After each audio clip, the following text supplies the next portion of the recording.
The success of most projects depend on the effective mechanisms employed to manage project constraints, including risks. In this course, we will focus on project risk management. For our course contents, we'll begin by looking at the overview of risk management. Then we'll move on to study how we can effectively plan risk management for our project. Then move on to identify risks for our projects, perform qualitative risk analysis on those risks identified, move on to perform quantitative risk analysis on our risks, then plan responses for our risks. We'll monitor and control the status of our risks.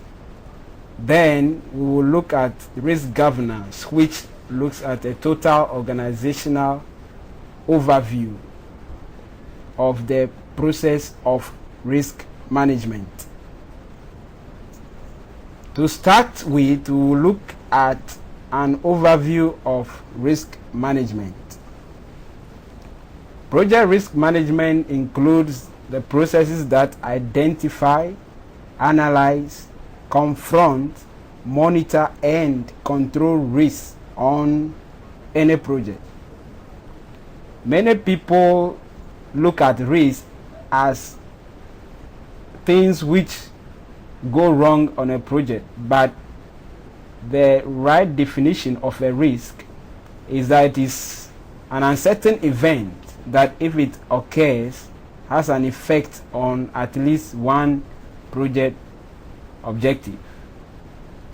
And there are risks that can affect our project positively when they occur, and these are known as opportunities to our project, whilst those that could affect the project in a negative way are considered as threats to our project. The process of risk management involves 6 individual steps or processes. First is to plan risk management, then to identify risks, then to perform qualitative risk analysis on those risks to come up with a priority list of risks, then to perform a quantitative risk analysis to determine numerical values of the probabilities and the impacts of those prioritized risks, then to find appropriate responses to those risks.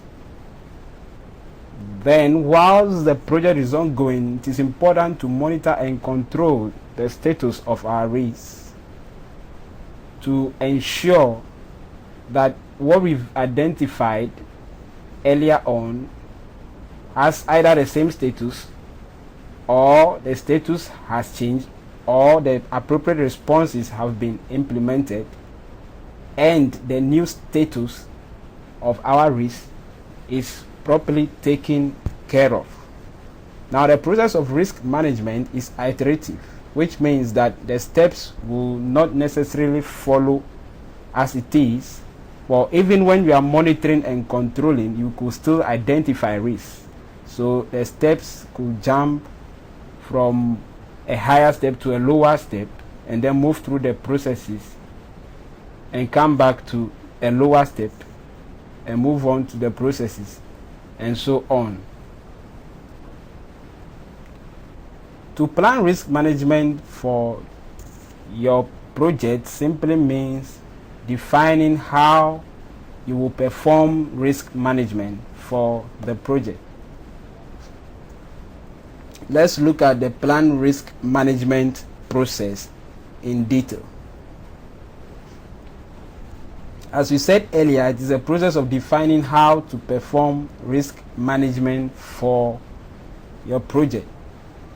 And it involves deciding how to proceed, who should be involved, when risk management activities should be done, and how frequently they should be done. On large projects, a project manager can decide to form a risk team which could help him to manage risk on the project. Now, the process of planning risk management requires inputs from a number of documents that are part of the project as a whole. And among these documents, first of all, it's necessary to identify the project scope statement as a key input, because the project scope statement is a document that states clearly what the project is about, and it is in that statement that we could identify the portions of our project that could pose threats or opportunities for our project. It is also important to consider the cost management plan, which states categorically how our costs will be handled on the project. The same for the schedule management plan. The cost and the schedule management plan will guide us as to how much we have allocated to cater for the process of risk management in terms of time and money. It is also important to consult our communications management plan, which tells us who and in what form information will be sent regarding risks. It is important also to consider enterprise environmental factors such as risk tolerances and thresholds for the various stakeholders involved in our projects. Then organizational process assets such as already prepared list of risk categories, already prepared templates, and lessons learned from previous projects, and not forgetting stakeholder registers, are useful when doing this process of planning risk management for your project.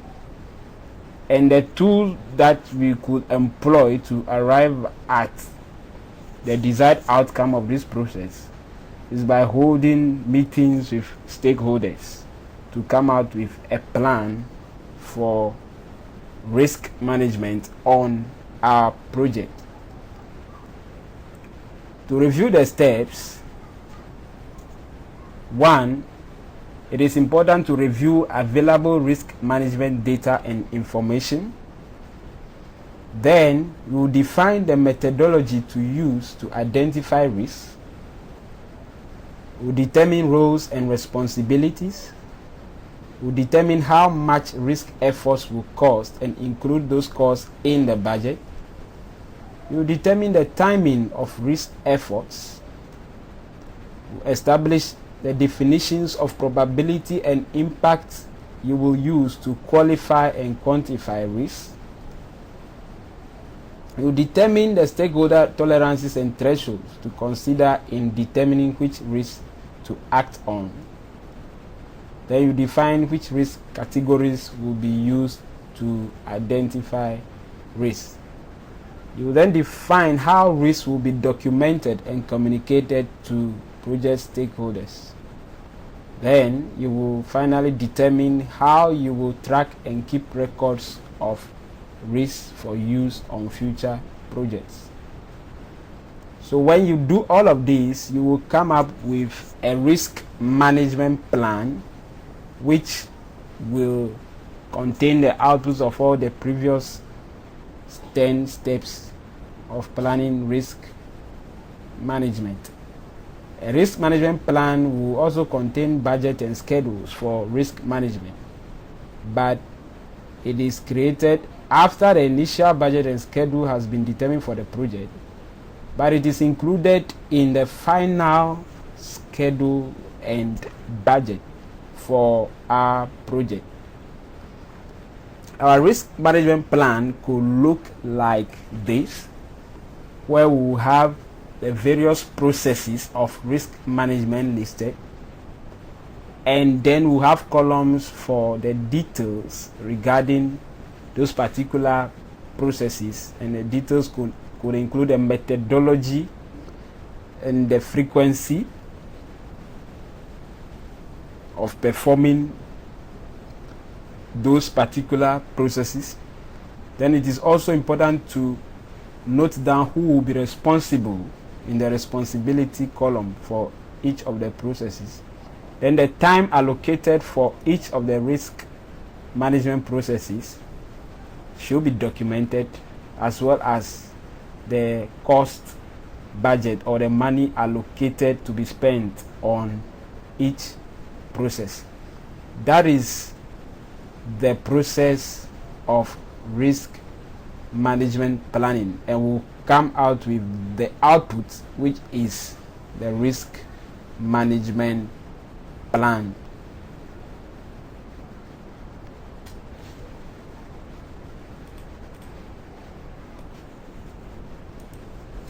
The next process in risk management is to identify risks. And this is the process of determining the possible risks that a project might face and documenting the characteristics of those risks.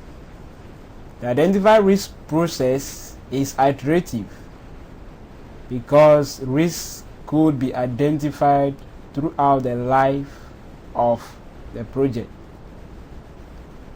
And it is important to remember that risks include those things which can go right on our project, as well as those things which could go wrong.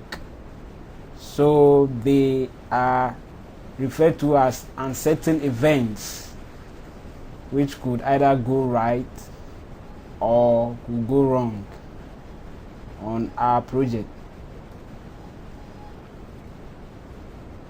And when listing risks, it is good to state risks in a cause risk effect format.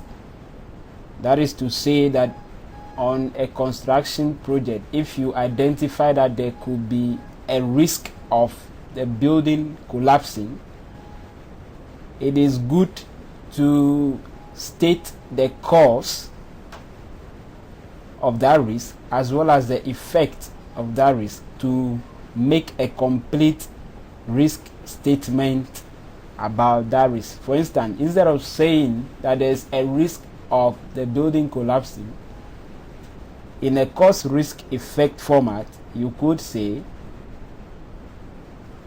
because of the weak foundation of the building, there could be a collapse of the building, which could lead to loss of life and property. That is a complete cause risk effect format of stating a risk. The inputs to the identify risk process could include the management plans that we've already prepared for managing risk, cost, schedule, and quality on our project. And the issue with the management plans is that the approach that we document as the steps will be taken to manage our project could woefully go wrong. Therefore, they pose a threat to our project. That is how come the risk management plan, the cost management plan, the schedule management plan, and the quality management plan are inputs to identify risks, which means they could be sources of risk to our project. The same could be said of our activity cost estimates and our activity duration estimates that we've come up with, because estimates are uncertainties, so therefore are a source of risk to our project. Our scope baseline will include our scope statement as well as our work breakdown structure and the work breakdown structure dictionary. And all these tell us the details of work that will be done on our project. So it is a useful input to identify the possible risks that our project could face. Then we will need input from our stakeholders. So it is important to consult a stakeholder whilst undertaking this process. Then all other project documents that are accessible, as well as our organizational process assets, which include the list of risk categories, risk templates, and historical records, as well as our enterprise environmental factors such as the risk tolerances, risk thresholds of our stakeholders, and industry standards are all to be considered when you are identifying risks for your project. Some useful tools to employ to come up with as much risk as possible will include reviewing all the information about your project, making use of checklists to make sure you don't miss any important point. Then you could employ information gathering techniques such as interviews and brainstorming to identify as much risk as possible. Then it is important to test the assumptions made in the course of the project to know where our assumptions are wrong or false, which could pose threats to our project. Then diagrams could help us come up with many more risks than we had earlier identified. So it is good to employ diagramming techniques also.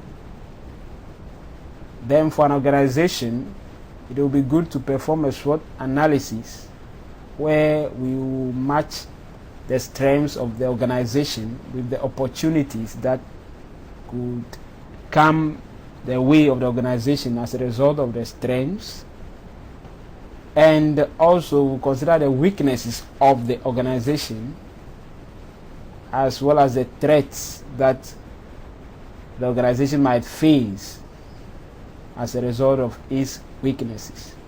And remember, we said opportunities and threats are risks.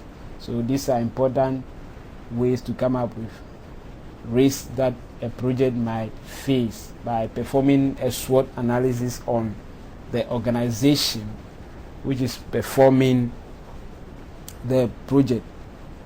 Then we could consult experts for valuable inputs into risk identification. Some useful tips that we could depend on whilst identifying risks: make separate lists of threats and opportunities. Risks should be as clear as possible. Identify as many risks as possible. You could make use of sticky notes or forms to record risks. It is good to always record the source of the risk against each risk for future reference. Then you could use a prompt list, which is a list of risk categories, to make sure risks in all categories are identified. You could use the following categories: technical, project management, organizational, external. It could also be internal. So you could use various ways of categorizing risks to ensure you're able to list as many risks that fall under each category. You could also use a risk breakdown structure if many categories and subcategories of risks are identified for the project. To make the most out of a brainstorming session, you are encouraged not to evaluate responses from participants. Evaluating responses will slow down progress and will discourage participation. Affinity diagrams, which are diagrams showing risk categories, for instance, could be used to uncover missing categories. So we could have a sample categorization or an affinity diagram for a risk management course, for instance, where we have two categories as external factors and internal factors, where external means outside the teaching environment or the learning environment, and internal will refer to factors that are within the learning environment. So you could see a number of risks listed in the course risk effect format. For instance, under the external factors, we could see a risk like due to an unpredictable power supply, there could be a power failure to the desktop computer, which can delay the scheduled completion time of the risk management course. So you could see that the risk of a power failure has been stated in a course risk effect format, and the same could be said of the other risks listed. For instance, the second risk under external factors is due to a slow internet connection speed experienced occasionally. Online videos might not stream freely, leading to a delay in course completion time. The next one says due to unavailability of internet connection at certain times, the course cannot be accessed at all times, leading to a delay in course completion time. Then if you move on to the internal factors, since you are studying from or during office hours, there might be occasional interruptions to attend to office work, which will reduce your ability to concentrate fully on the course. So this is a risk that has been identified for someone who might be studying in the office. Another one in an office setting, which is internal, says that since you are studying during office hours, your boss might not like the idea of you studying during office hours because he wants you to do some work. And the effect is that which could stop you from taking the course.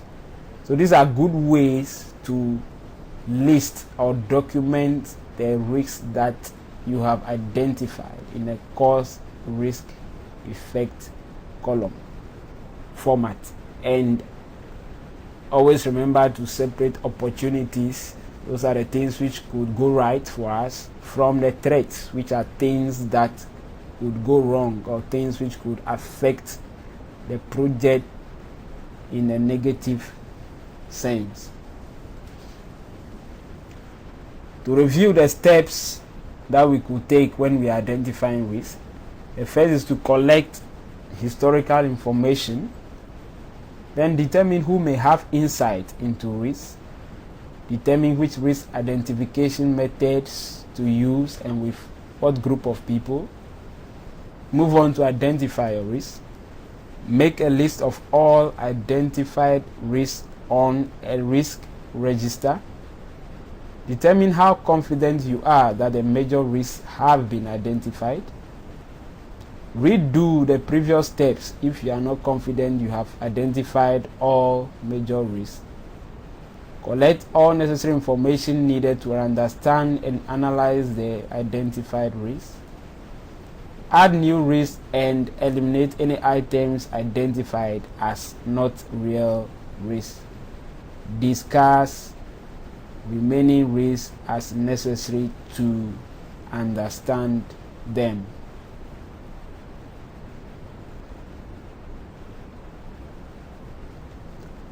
After we've identified all risks possible, we'll come up with a risk register, which will include the list of all the risks that we've identified, as well as the root causes of those risks. Then we could assign potential risk owners, that is people that we will give the responsibility of managing those risks to. We could also start identifying potential responses. Those are actions to take when the risk should occur. then it is good to list alongside each risk a list of triggers, which are early warning signs that a risk is about to occur. Then we could update risk categories with new categories that we have identified during the performing of the process of identify risks.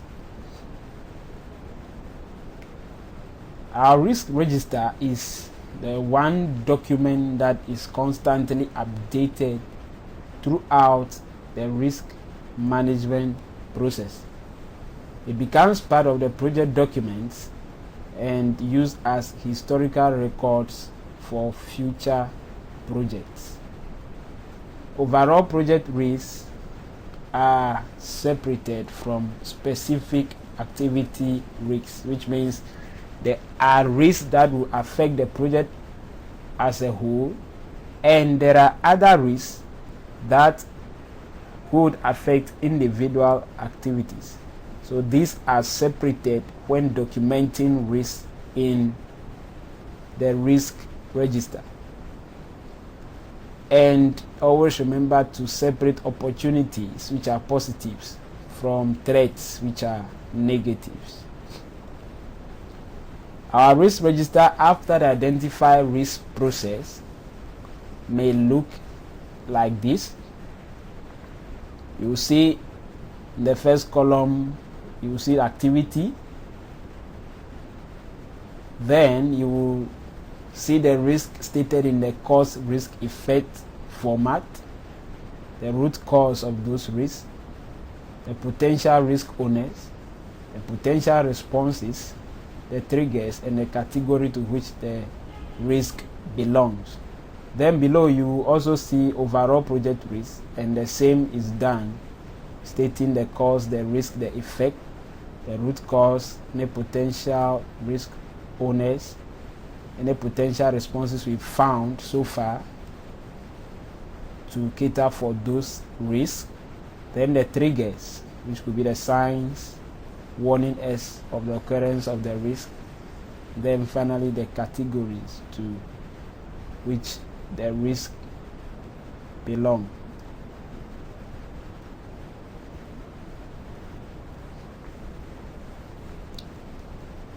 After identifying our risks, we will move on to the next process in risk management, which is perform qualitative risk analysis. The objectives of this process are to subjectively evaluate the probability and the impact of each risk that has been identified in the previous step. Create a shorter list of risks by determining the top risks, because the risks that we came up with from the identify risk process could be in the hundreds, and it will be tedious working with hundreds of risks on a project. So it is important to come up with a shorter list of risks by determining the risks which are top priority. Make a go or no go decision, that is to make a decision to either continue with the project or to stop the project based on the level of risk that it faces. The inputs or the things we need to perform this process will include a risk management plan, which we developed earlier as the plan which will guide the whole process of risk management. And it is important to have the probability and impact skills defined in the risk management plan, which are the skills that we'll be using to determine the probability of each risk. And by talking about probability, we are referring to the chance of its occurrence. And then also we are interested in the impact of that risk, that is what it will cause to our project if it should occur. Then we also need our risk register where our lists have been documented. The project scope statement and the assumptions that have been made as regarding our project, data about risks to measure the precision of and the accuracy of those data, then organizational process assets such as historical records. All these are reference points or inputs to the perform qualitative risk analysis process. Some useful tools that we could employ: risk probability and impact assessment. That is a way of determining the probability of each risk and the impact to the project if it should occur. Then we could combine the probabilities and impact into a matrix called the probability and impact matrix. Risk data quality assessment, trying to find an understanding and verifying the data that accompanies each risk. Risk categorization. Risk agency assessment, to find out the risks that need immediate response.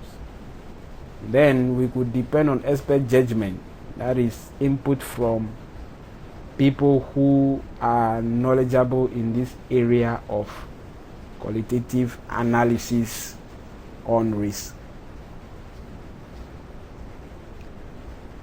A risk that could occur later in the project will have a higher impact rating than one that could occur earlier. Assumptions made when determining risk must always be tested. Data presented on risk must be reliable. Probability is the likelihood of the occurrence of a risk. The impact is the effect of that risk if it should occur. Probability and impact scales should be standardized and well defined to avoid bias. Here we have a sample scale that could be used for probability and impact in the perform qualitative risk analysis process. We could have a rating from 1 to 10, with 10 being the highest and 1 being the lowest. And this scale could be interpreted for both probability and impact. For instance, a rating of 1 could mean that the probability of the occurrence is low, and for impact we are saying that if that risk should occur with a rating of 1, we are looking at the project going over budget by less than 1% or being delayed by less than 1%. Then we are looking at a rating of 9, meaning if any risk has a probability of 9 out of 10 occurring, we will decide not to treat it as a risk, but it's a fact, and it will mean that the project is going over budget by 40%, and in such a case we could decide that we should plan for such a risk as a fact, and we should handle it in the project management plan rather than treating it as a risk. Other skills might have a different opinion. For instance, 8, a scale of 8 could mean high. In this example, it means it has a high probability of occurring, and for impact it means it could cause our project to go over budget by 30 to 40%. or the schedule could be delayed by 30 to 40%. So it is important to standardize these skills during the plan risk management process, so that there is a common understanding for everyone that will be working on risk on the project. Probability and impact can be determined for each risk by averaging responses from all participants. So for instance, if the case of a building collapsing has been identified as a risk, how do we determine the probability that a building could collapse? The inputs from all the various participants or stakeholders will be averaged to arrive at a probability or impact rating.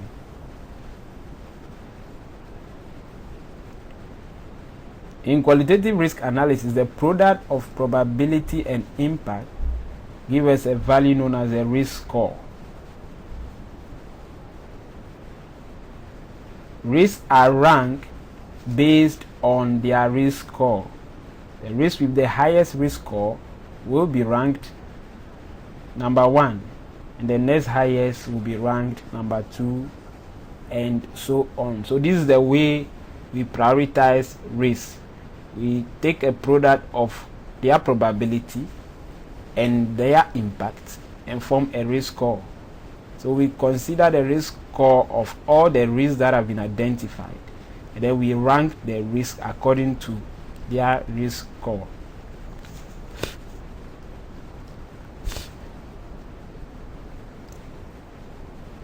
Risks are moved on for further analysis based on their risk scores reaching a predetermined value. And as we said earlier, a risk that could occur later in the project will always have a higher impact rating than one that could occur earlier, because once the project has advanced, any negative or positive impact to the project will be felt greater than a project which is just about to commence. And it is important to test assumptions when determining risk. Data presented on risk must always be reliable. And as we said earlier, probability is the likelihood, impact is the effect. And we said earlier that the skills should always be standardized. And the risk score for the whole project is gotten by adding the risk score for the individual risk, dividing the sum by the number of risks. So we could come up with the risk score for each risk and then rank the risk using their risk scores. Then we could come up with the risk score for the total project also by adding up the risk scores of the individual risks and dividing the sum by the number of risks. A project risk threshold is the maximum project risk score that is acceptable, and this is predetermined, and this is useful in making go or no go decisions. So we could set a threshold that if our risk score exceeds this value, we will not continue with the project. Non-top risks are documented and revisited during the monitor and control risk process to confirm the risk ratings and the risk scores.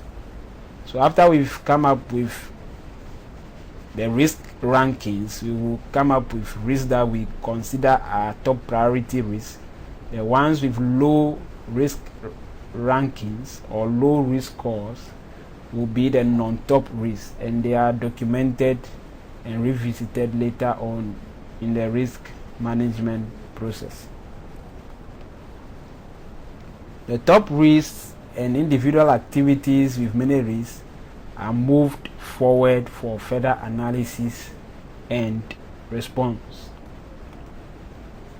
Risks with a common cause are also moved forward to respond to the common cause. So the steps that we'll go through when performing qualitative risk analysis: you collect additional information needed to evaluate the risk. You assign risk to risk owners. Test any assumptions made. Determine the probability and impact scales as well as those to be involved if not done already in risk management planning. Determine probability, impact, and timing for each risk. Determine which risk, activities, and causes you will move forward to the next processes in risk management. Then determine the overall risk score and ranking for the project. Document the risk. Look for common trends. Make a go or no go decision about the project based on the rankings and the values of the impact and probabilities of the individual risk.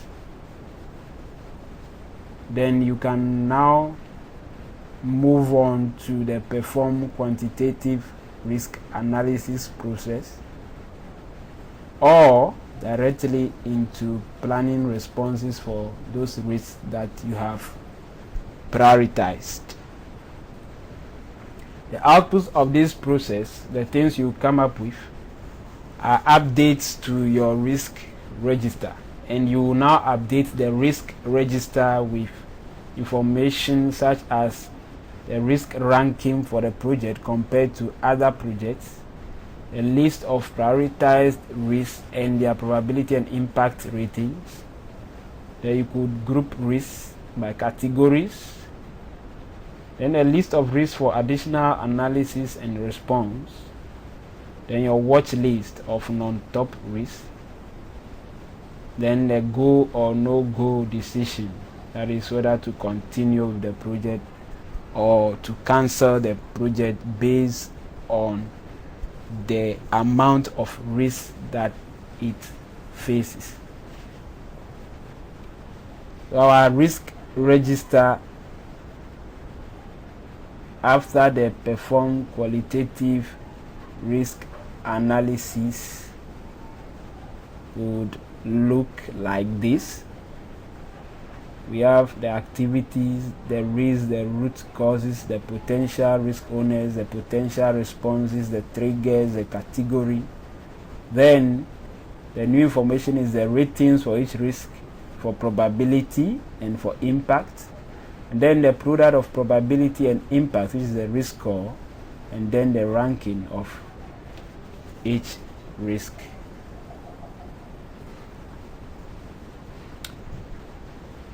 The next process will be to move the prioritized risks into the perform quantitative risk analysis process.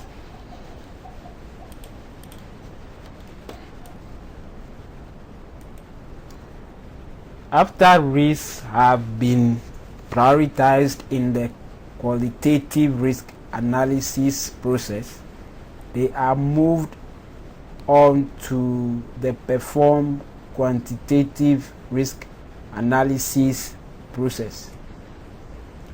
This is the process of performing a numerical analysis of the probability and impact of the risks that have been prioritized in the qualitative risk analysis process. Remember, the emphasis here is on numerical analysis rather than the subjective analysis done in the qualitative risk analysis process. Now, probabilities are now better defined. For instance, a 70% rating of probability is more numerical than the subjective low, medium, high, or 1, 2, 3 to 10 definition used in the qualitative risk analysis process. Impact is also measured in terms of cost or schedule amount. For instance, an impact measure of $10,000 added cost or 2 weeks delay is a numerical measure rather than a rating of high or low used in the qualitative risk analysis. The subjective risk score concept is dropped in favor of the more objective concept of expected monetary value. Remember, we said the risk score is the product of the probability and impact, and the risk score is a subjective measure used in the qualitative risk analysis process. But in the quantitative, the same product of probability and impact is more objective because it is made up of numerical values, and that product is referred to as the expected monetary value. Our inputs into perform quantitative risk analysis will include, as usual, our risk management plan, which is a reference document for the whole process of risk management. Then, of course, a risk register where our risks have been documented. Organizational process assets such as historical records and risk databases could be referred to. Then our cost and schedule management plans, which tells us how much has been budgeted for risks in terms of cost and schedule. Then some useful tools that we could employ will include data gathering techniques, sensitivity analysis on risk to determine which risks need immediate response, then expected monetary value analysis, where we combine probabilities with impacts to determine the expected monetary values of each risk.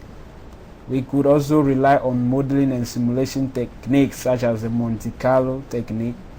Then we could rely on the judgment by experts to better arrive at numerical values of probability and impact rating. Methods to arrive at probability and impact. We could use guesses, we could depend on historical records, we could employ the Delphi technique, which seeks to get a consensus of experts. Then we could also conduct interviews. We said expected monetary value is given by the product of probability and impact.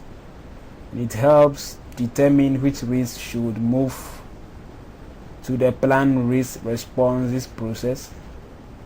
The expected monetary value of opportunities, which are savings to the project, are subtracted from the expected monetary value of threats, which are a loss to the project, to arrive at a total expected monetary value of the project.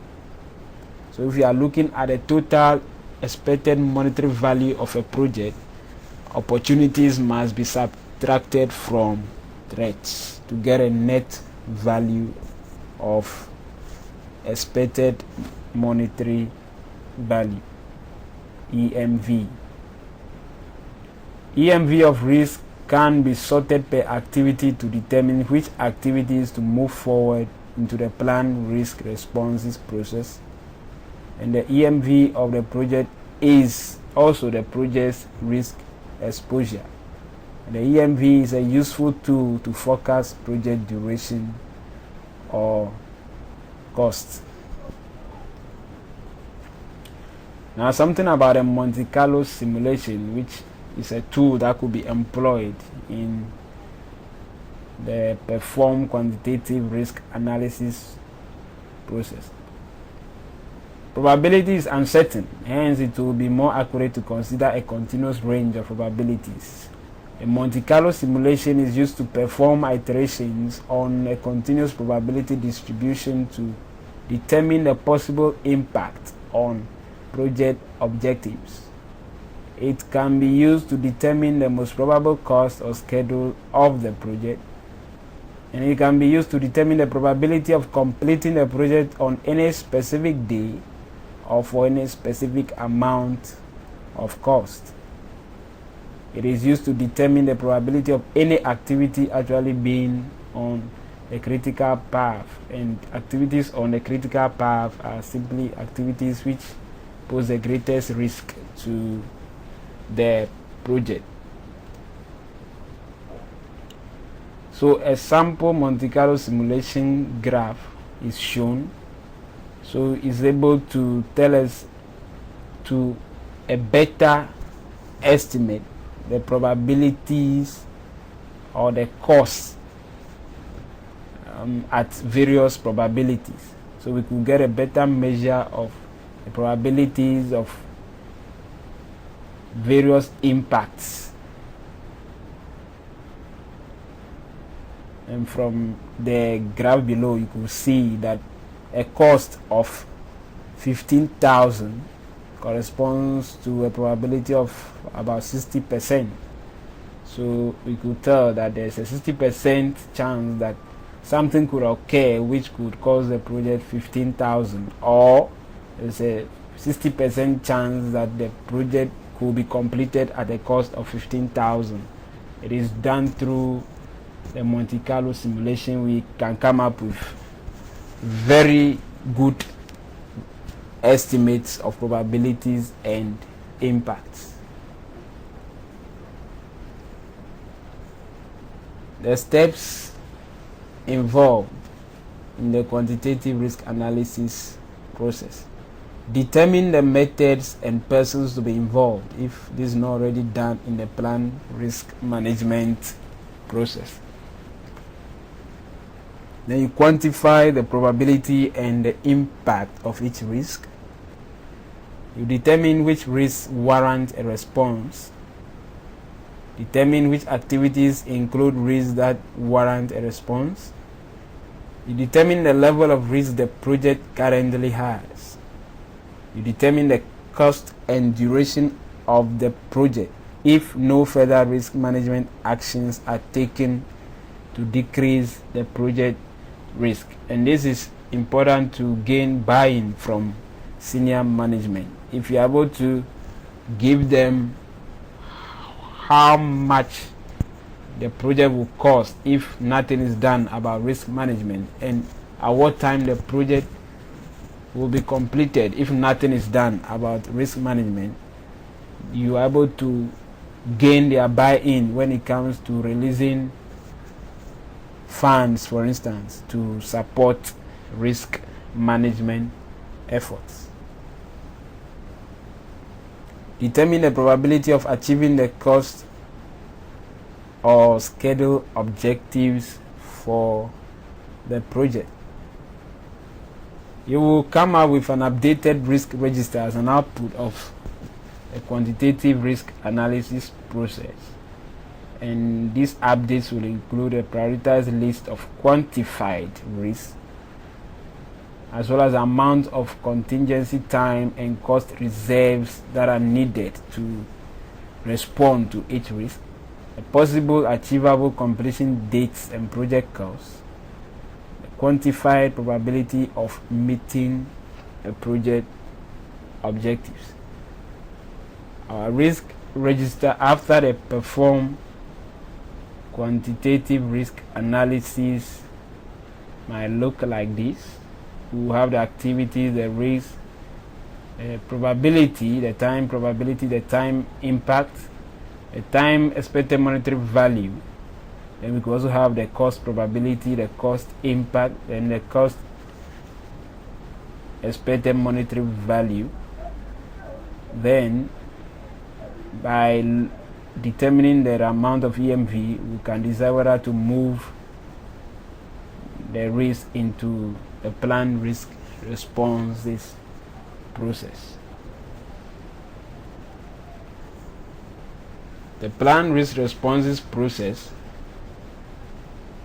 receives these inputs from the perform quantitative risk analysis, and this is the process of finding options to reduce the overall risk of the project by decreasing the probability and impact of threats and increasing the probability and impact of opportunities.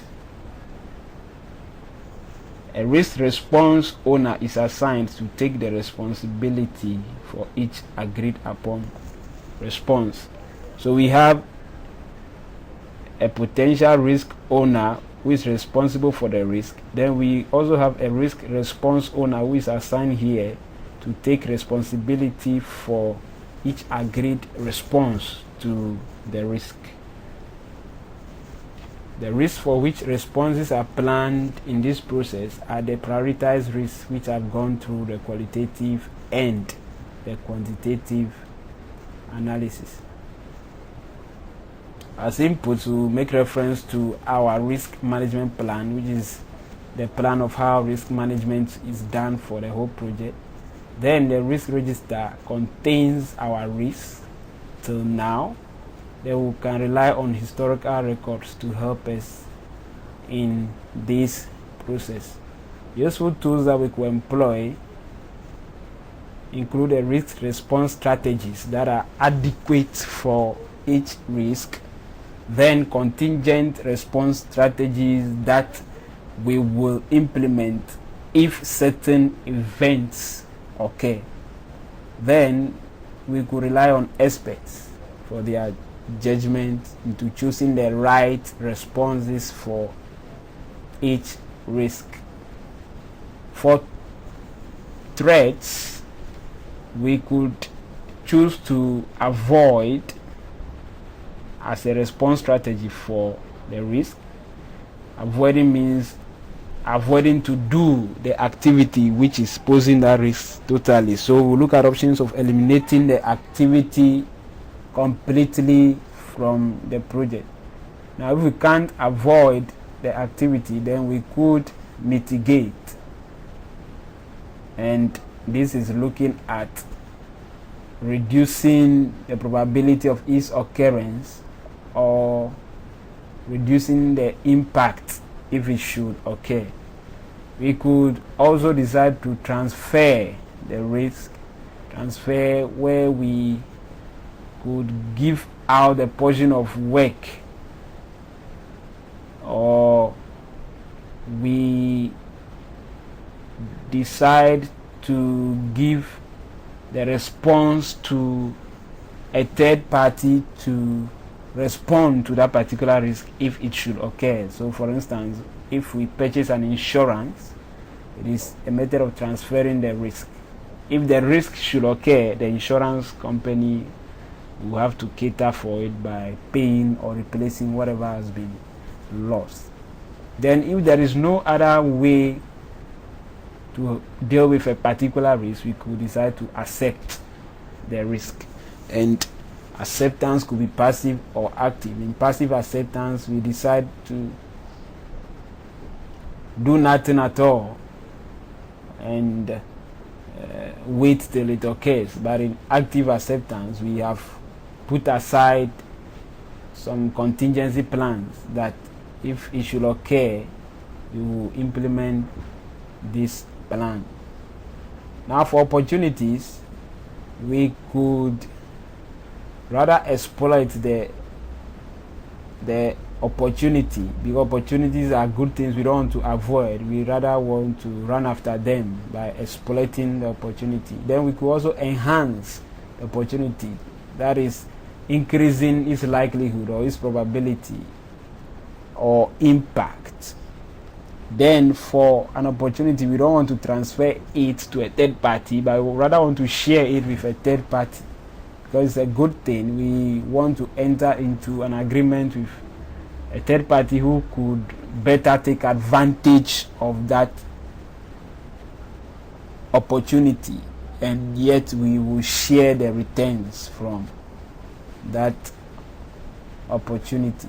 Then we could as well accept, where we decide that okay, we have prepared to take it upon ourselves that if it happens, it happens, and we plan appropriately for it if it occurs.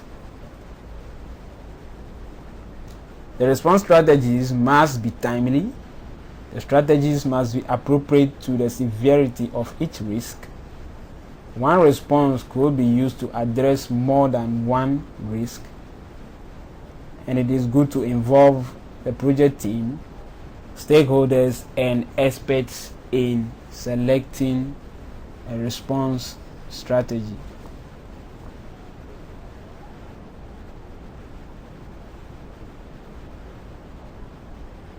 We could have a table like this for threats, where we could list the ideas that are available to us to avoid a threat, the ideas to mitigate the threat, ideas to accept the threat, ideas to transfer the threat, and then we could come up with our selected choices. And the same could be done for opportunities.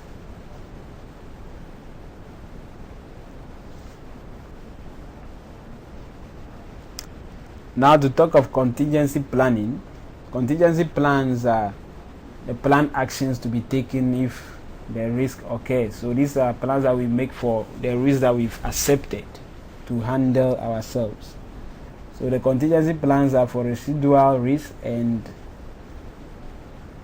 the accepted risk. So the residual risks are the risks that will still remain even though we've responded to them. They are residual risks.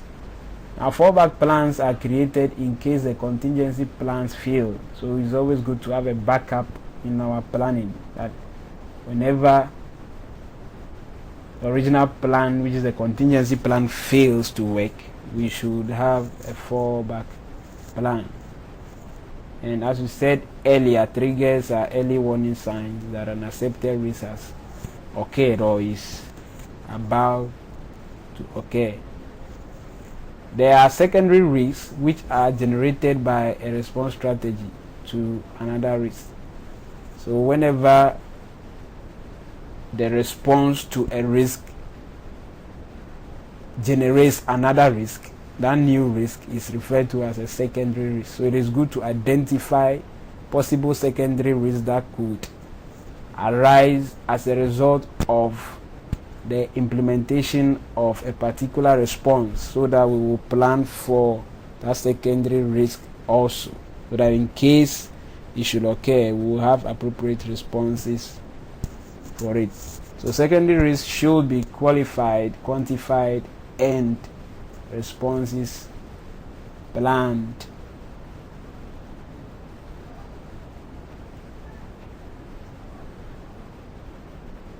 A thing about reserves. Reserves are amount of time or cost that are added to the project to account for risk. Contingency reserves are added to address identified residual risks. And these identified risks are also referred to as known unknowns. Now, there are also management reserves which are added to address unidentified risks. In the course of a project, something could happen which has never been identified as a risk, but it happens suddenly, and for such cases, we have to depend on what we call management reserves to cater for such unidentified risks, which are also known as unknown unknowns. Reserves are required to describe the full time or cost of a project. A contingency reserve is usually based on the expected monetary value of that risk.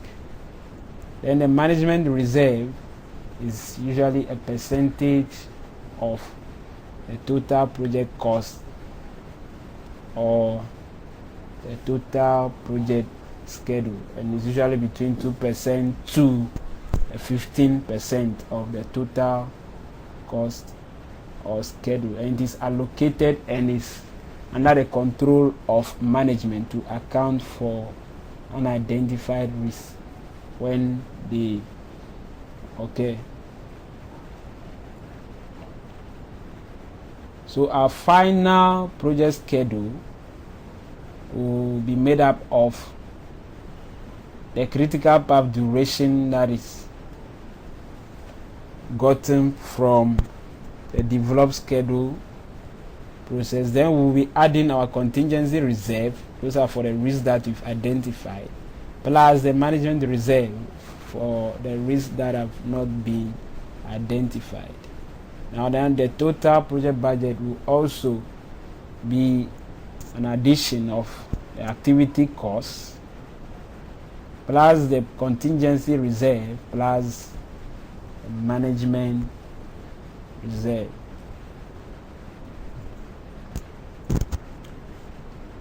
The outputs of our planned risk responses process will include updates to our risk register, and these new updates will include the residual risk, the contingency plans, the fallback plans if the contingency plans fail, the risk owners, the secondary risk, the risk triggers, the contracts that result as a result of transfer or sharing of risk impacts as a way of responding to particular risk.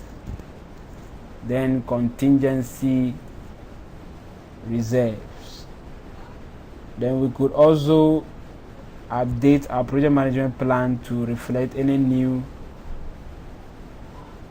additions to our project. For instance, if we should enter into a contract with another firm to handle an opportunity better or to take responsibility for a threat, for instance, and we might need to update other project documents accordingly.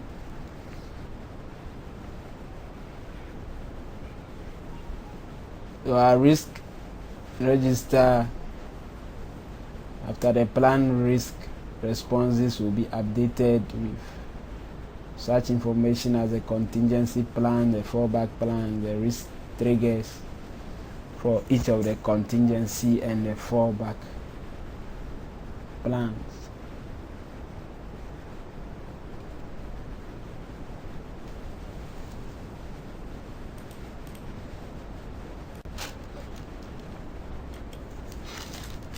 Once responses have been found for our risk and they are being implemented, it is important to do monitoring and controlling, and that takes us to the next process in risk management: monitor and control risk. This is the process in which the risk response plans are implemented, residual risks are monitored, new risks are identified, and the risk management process is evaluated for effectiveness. The risk response owner, who is the person responsible for responding to the risk, he engages in frequent communication with the project manager on the effectiveness of the planned response and any new developments.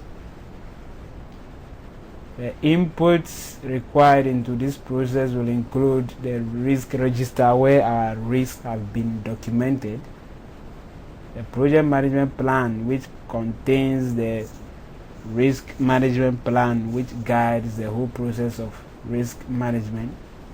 The work performance information, which tells us what has been done so far on our project, the responses that have been implemented, and the status of the responses.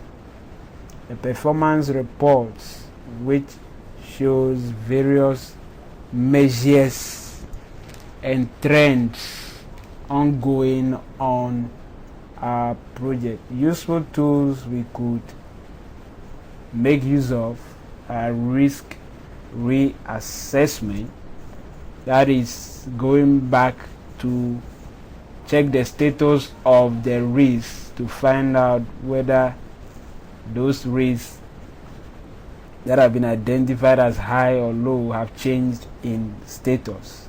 And then we perform risk reviews to also see which risks have been responded to and the new status of those risk audits to see if the whole process being implemented for risk management is being effective or not. Variance analysis to see the deviation of the actual occurrences on the project from that which was planned. Technical performance measurement to measure technical performance to get its deviation from plan. Then reserve analysis to match how much money is left or how much time buffer is left in comparison to the amount of risk remaining. Then we could hold status meetings where the topic of risk should be key for discussion. The activities done include managing the risk management plan and the risk response plans, watching for triggers, keeping track of the identified risks, managing the reserves, ensuring the execution of the risk management plan and the risk response plans, dealing with risks that were not identified, performing workarounds, and these workarounds are actually performed to deal with risks that were not identified but yet have occurred, performing risk audits, performing risk reviews, coming up with additional ideas to respond to risks, taking corrective action to adjust to the severity of actual risks, monitoring non-top risks to see if the rankings have changed, collecting and communicating risk status, determining if assumptions are still valid, looking for any unexpected consequences of risk events, monitoring residual risks, identifying new risks, reviewing workaround situations to see if they provide insight into the existence of additional risks, updating the risk register, making changes to the project management plan when a new risk response strategy has been developed, creating a database of risk data, re-evaluating risk identification and qualitative and quantitative risk analysis when the project deviates from the baseline. The purpose of this process of monitor and control risk will include updates to our risk register, and updates will include outcomes of our risk reassessments and the risk audits that have been performed. And we could also identify new risks whilst we are doing monitoring and controlling. And we will close the risks that are no longer applicable. Then we will document lessons learned. And once new risks have been identified, there might be change requests, and the project management plan will be updated with those new changes. And the other project documents may be updated to reflect any new changes on our project. Then our lessons learned and any new information we found or any new documents that we've developed could be used to update our organizational process assets.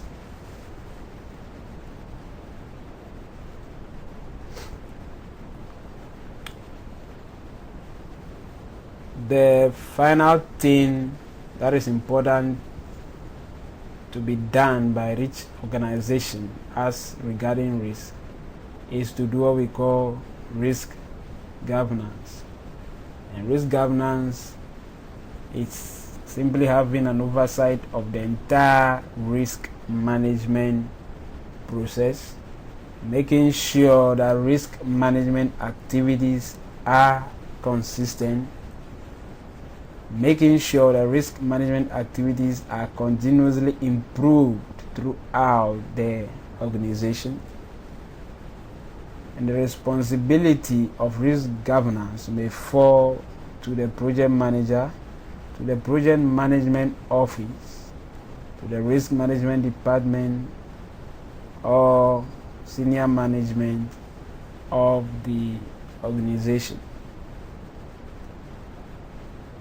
The standards and practices set by risk governance body may include risk tolerances and thresholds, the methods for risk identification, definitions of impact ratings, methods to document lessons learned, creation of metrics.